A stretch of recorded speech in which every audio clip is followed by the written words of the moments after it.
Yo, what's going on, guys? It's Houston Sports Talk back another video day, and to the Houston Rockets get another W, winning 109-97 over the New York Knicks.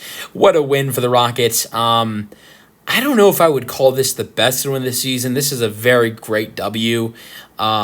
Obviously, it wouldn't be the best W of the season if the Rockets would have finished business on Saturday night against the Warriors. That was a very unfortunate loss. The only reason I say I don't know if this is the best W of the season, just because I loved that win last week in Dallas. I think you can make the argument that I think Dallas and New York are pretty even. Both have star players. I think both you can.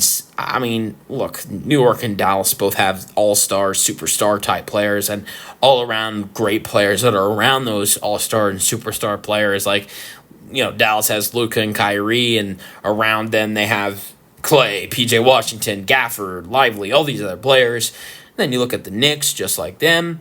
You got Brunson, you got Karl Anthony Towns, and then around them, you got Hart, you have OG, you have Bridges, you have Miles McBride, who did not score in this game at all. Rockets held him scoreless 0 for 9. I mean, great shooter in Miles McBride.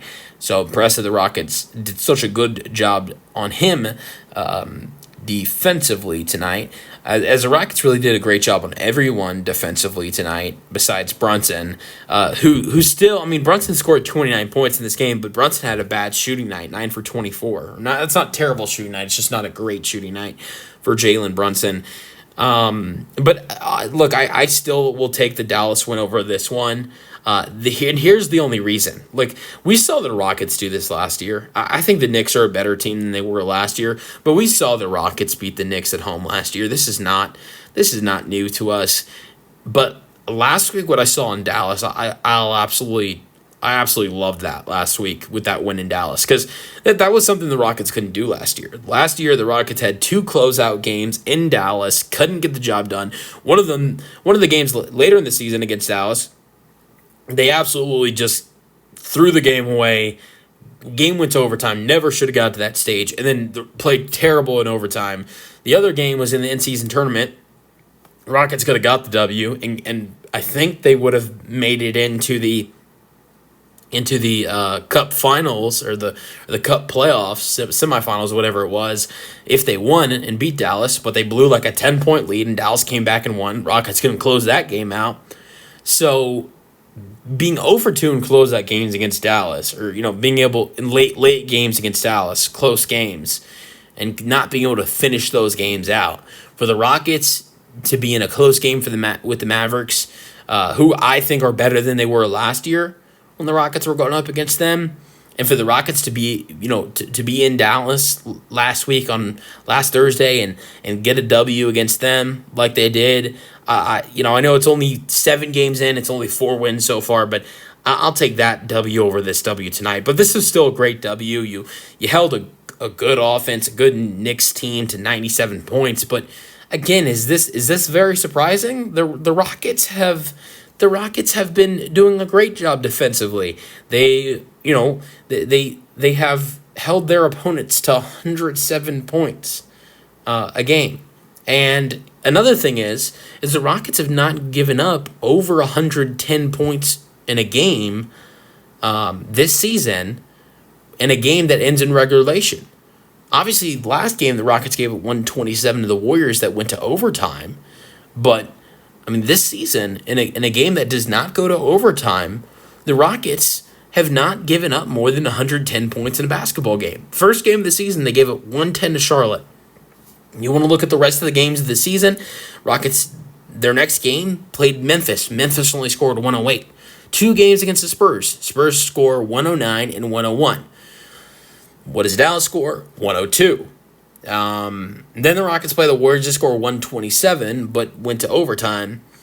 And what's this game? 97 for the Knicks. So defensively, the Rockets have been one of the best teams in basketball defensively. And they were solid defensively last year, but I think they're way better defensively this year than they were last. A great win for the Rockets. 109-97. Alperen Sengun with his best game of the season. I think he's had some good games this season.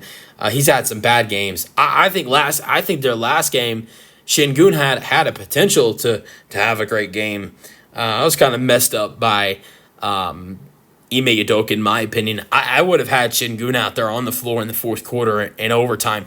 We did not see Alp on the floor in the fourth quarter or overtime. It was nuts to me. He played 21 minutes.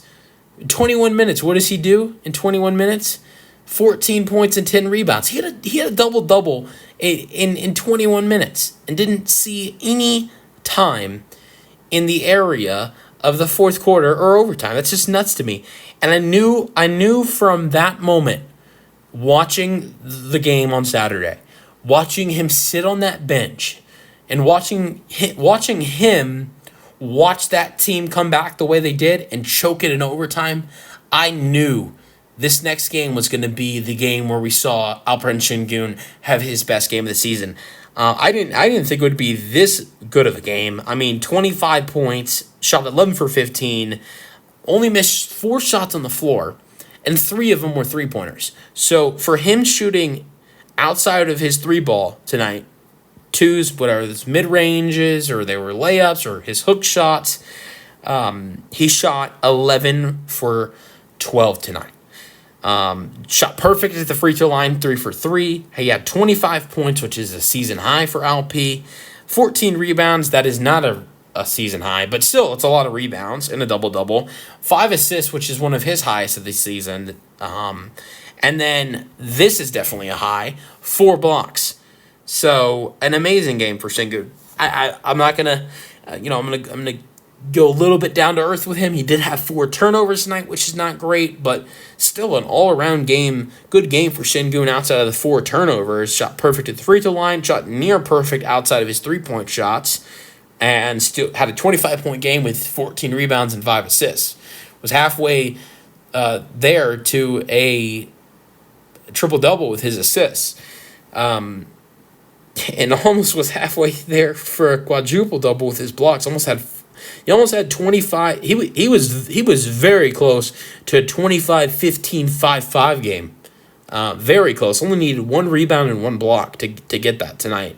But a great game for Sengun. And I just had a big feeling that we were going to see this type of game for Sengun tonight, going up against the Knicks, who I like Karl-Anthony Towns. I think he's a good player. He's solid defensively. But I just didn't see a lot of players that can go out there and match up with Sengun outside of Karl-Anthony Towns. They don't really have a great backup center. I mean, you have Sims. I don't think Sengun matches up. I don't think Sims matches up too well with Sengun. I will say you have Bridges and OG Anunoby who are guys can help guarding Sengun, but Sengun definitely has the size on those 2 guys. So I thought after the way the last game ended for this team that it was going to be a big night for Sengun. Just the way it happened. Sengun sitting on the bench when that team makes that kind of historic comeback, largest comeback in franchise history, and they fight so hard to get the game to overtime, and he doesn't see the floor at all in the fourth quarter or overtime, knowing he had a double-double in 21 minutes, yet he doesn't play. And he's considered the best player and doesn't play at all. I knew tonight was going to be a big night for Sengun. Now, also, I'm not perfect in my predictions because I also thought this was going to be a big night for Jalen Green. 15 points, 4 rebounds, 3 assists. I will say Jalen finished this game nice, but the way he started, definitely not. Jalen started off 0 for 6 from 3. Absolutely terrible to start off this game. He started to pick it up in the fourth quarter. I think what matters is at the end of the game, can you hit your shots? And that's what he did tonight. He had a couple big threes in the fourth quarter. So, look, I want Jalen Green to play good in the entire basketball game. Not happy with the way he started, but here's what matters to the team, and here's what matters for me as a fan. Jalen Green's knocking in shots in the fourth quarter when the Rockets need him to. But can you please? We saw you do this. For the start of the season, we have not been seeing that these last couple games. The Warriors, Jalen was terrible, and I kind of expected that. Jalen Green was a guy going into the Warriors matchup, averaged 13 points per game in his career. It's one of the teams in his entire career he's really struggled against. Steve Kerr's always had a great way to match up his defense against Jalen Green. Dre Munson, a good defensive job against Jalen as well. So that wasn't surprising. But Jalen Green has also had some success in his career against the Knicks. So I for sure thought Jalen would get back on track with a good performance after the last game against the Warriors. But I was wrong. Only 15 points, 4 rebounds, 3 assists. Terrible shooting, 5 for 16, 2 for 8. The only thing I can wish is that he bounces back the next game after these last couple bad games for Jalen. 19 points for Van Vliet, though, 5 assists, 2 steals. I definitely didn't expect, again, proving I'm not perfect with my predictions, I didn't expect a big game for Van Vliet. I thought the Rockets were going to get led to a W because of Sengun and Green and a little bit of help from Tari Eason and Amen Thompson off the bench, which those guys were good off the bench, not because of mainly of Fred Van Vliet and Alperen Sengun. Van Vliet was excellent, 19 points, 5 assists, 2 rebounds, 8 for 13 for the floor, but again, struggling from 3. He is shooting terrible. Like Van Vliet, stop shooting so many threes. 1 for 5. You're not knocking him in. And look, Van Vliet will have games where he'll go 5 for 10 or 6 for 12 or even better from 3. He'll have these games where he just is absolutely sinking them. But I think I've seen more games for Van Vliet where he struggles from 3 than where he is killing it. And I've seen many nights for him where he's killing it, but I think there's way too many games for him where he is not. I know this 5 I think 5 3-point attempts for Van Vliet is kind of low, but I think when you're shooting it bad, that it's still high. For him, 5 attempts is kind of low because he's always shooting it. But when you're struggling the way he is from 3, that is too many attempts. Outside of his 3-point attempts, he was getting buckets tonight. Scored 16 points outside of the three ball. Shot a total of 7 for 8 outside of the 3. He was near perfect from the floor outside of shooting the 3 tonight. So, another one where, just like Sengun, near perfect from the floor outside of his 3-point shot. So, if I'd love to see Van Vliet attack the basket more and shoot threes less. And maybe we could see this guy average 20 points per game if he attacked the rim, attack his mid-range shots more instead of wasting possessions by shooting threes, as he has been terrible from 3 this year. All right, Dylan Brooks, 13 points, 3 rebounds. That was a guy had the best-looking 3-point shooting night for the Rockets. 3 for 5 from 3 for Brooks, 4 for 9. No one really else was really good from 3 tonight for the Rockets. Terrible shooting night, 8 for 33 for the Rockets. 7 points for Jabari, 6 rebounds, only 22 minutes, 1 assist. That's it for the starters. Tari Eason, 7 points, 5 rebounds after his career-high 28 points. Only 25 minutes for Tari Eason. Amen Thompson, 12 points, 9 rebounds, 3 assists. 4 points for Steven Adams. Look, this is one of the reasons why I loved the Steven Adams edition. I absolutely knew when the Rockets brought him in, this is going to be a guy who's not just going to be a tough physical player and going to be a good rebounder and even a solid scorer, but this is also going to be a guy for the Rockets that's going to be a really good facilitator. 3 assists in 14 minutes for a center is really nice. Look,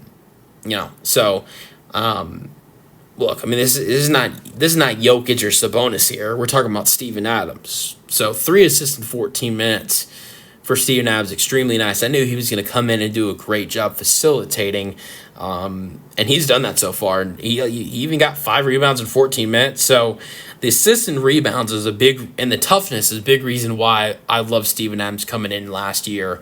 Even though he didn't play last year, that's one of the big reasons why I loved the Rockets bringing him in. Hey, Reed Shepherd had his best game as a Rocket tonight. 7 points for Reed Shepherd, 14 minutes, 3 for 8, 1 for 4, 2 rebounds. So let's get to the DNPs. Cam Whitmore at DNP, first time this season that's happened. Look, I love Cam Whitmore. I was one of the biggest fans of Cam Whitmore last year, and that's not changing. I'm still a big fan of Cam Whitmore. But Cam Whitmore, the way he's playing basketball right now, He doesn't deserve to get any minutes. I'm sorry. I know Reed Shepard at times hasn't looked great, but I'd rather see the Reed Shepard, the rookie, get a shot to prove himself than Cam Whitmore get minutes right now, because we haven't really been seeing a lot of minutes for Reed Shepard when he comes into the game. It's a short time, but with Cam being a DNP tonight, here's a couple things that it allows it to do. It allows you to give way more minutes for Tari Eason and Amen Thompson. Amen Thompson, I think, got a season high 33 minutes. Tari Eason gets 25 minutes, and that's not a season high for him, but that's still a lot of minutes for Tari Eason. And then it allows Reed Shepard and Steven Adams to get some solid minutes at 14 apiece. Now, I want to see Cam Whitmore get back in the rotation, but here's how I think the Rockets need to do this. I don't know if the G League has started yet. I think the G League season is starting. If it has not just started, it's going to start soon. Here's what I'd like to see the Rockets do. I don't know how you guys are going to feel about this. I'd like to see the Rockets send Cam Whitmore to the G League. Send him to the G League for a couple games.